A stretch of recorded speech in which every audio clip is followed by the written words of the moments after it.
Hey there, today I want to take you on a tour of my kitchen garden here in Nashville, Tennessee, Zone 7.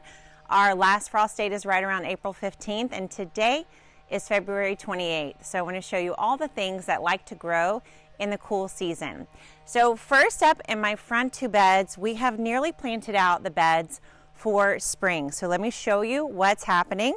First we have some oregano that's coming back from last season.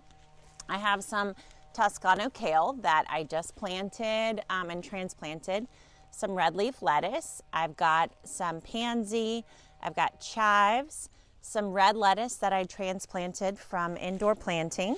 Then I've got some sugar snap peas that are growing along the trellis. I grew these in root trainers and just transplanted them a few days ago. I've got snapdragons growing here right beside the trellis. My hope is they'll bring some butterflies and bees near my peas as they start to put on fruit. Along the edges, I planted tulip bulbs and also some perennial herbs.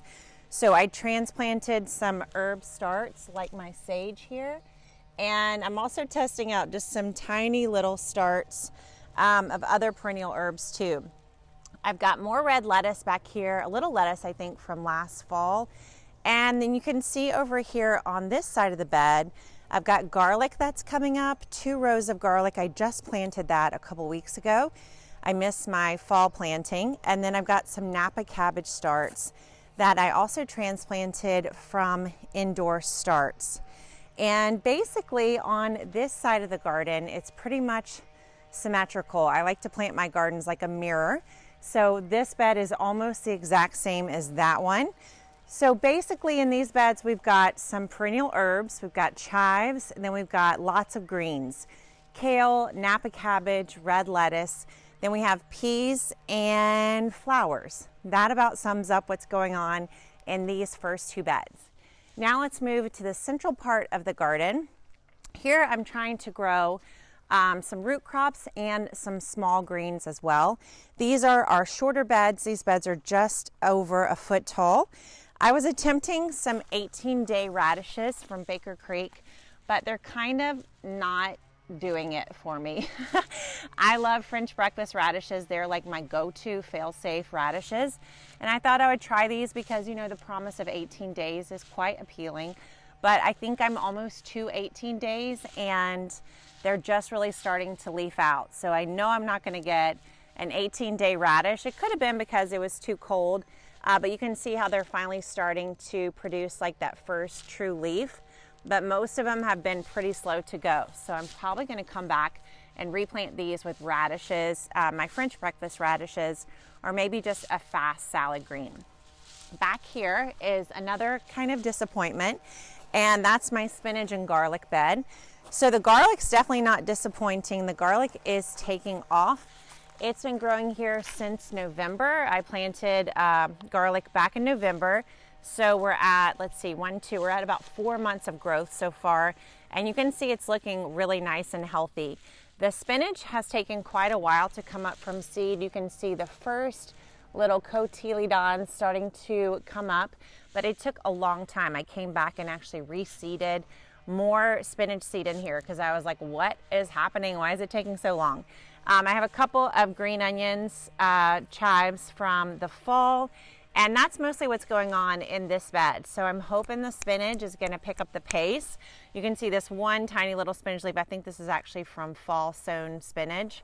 But besides that, I'm like weeks away from getting a spinach harvest. So this thing needs to hurry up.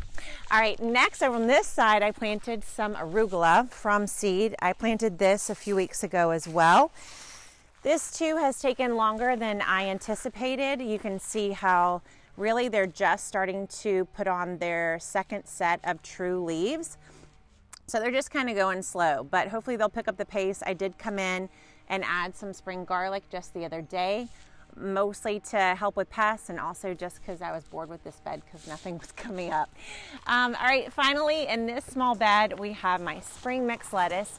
This is my favorite variety. It is Rocky Top lettuce from Baker Creek. If you've been around these parts for any amount of time, you know that I absolutely love this kind of lettuce. I seeded this back in November, so we're talking 4 months this lettuce has really just been sitting in the bed.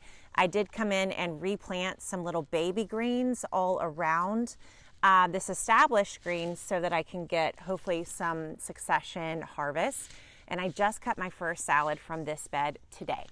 All right, I bought these whiskey barrels and I'm gonna be planting these up with potatoes, but currently they are just full of water because I haven't put drainage holes in them, nor have I planted the potatoes, but stay tuned, it's happening. All right, we're in the final 2 beds. This part of my garden is a little bit more shaded, and so I'm planting more greens back here and a couple of things that are just gonna kind of hang out back here as we go into spring. So I do have my peas. These are actually some winter peas that I planted again back in November, and they're looking a little worse for the wear, but we'll see what happens. And then these peas over here, I actually transplanted these. I also grew in root trainers, so they're just starting to get tall enough to latch on to the Nicole arch trellis coming to you guys starting in March. They're shipping out very soon. Let's see what else we have. This purple mustard also survived the winter. I've got pansies in this bed. I transplanted some kale.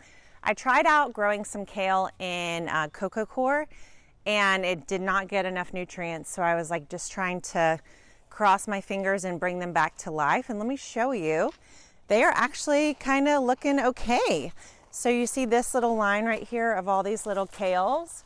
These are the ones I transplanted. I transplanted them very, very young, but they look like they're kind of bouncing back and coming back to life. I actually tossed some Swiss chard starts like it, and now I'm regretting it because I'm like, oh my goodness, they could have made it. We also have a line of bok choy here and some baby onions.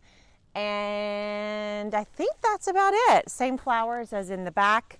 And then I did add a little bit of fennel to the edges. So lots, oh, and then there's carrots. So carrots are seeded right here in this bed right here. So hopefully in a few weeks I'll be able to show you little carrot babies coming up out of the ground. So I hope this encourages you. I don't know what zone you're growing in, but if it's anywhere close to your last frost date, if you're 60, 90, 30 days before your last frost date, this is really a great picture of things that can be growing and so healthy and thriving in your kitchen garden before you reach that last frost date. So get out there and start planting.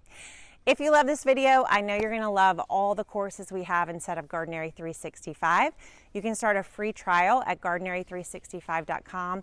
Dive in, check out the courses, and learn all you can from me and in my kitchen garden. Thanks for watching. I'll see you next time.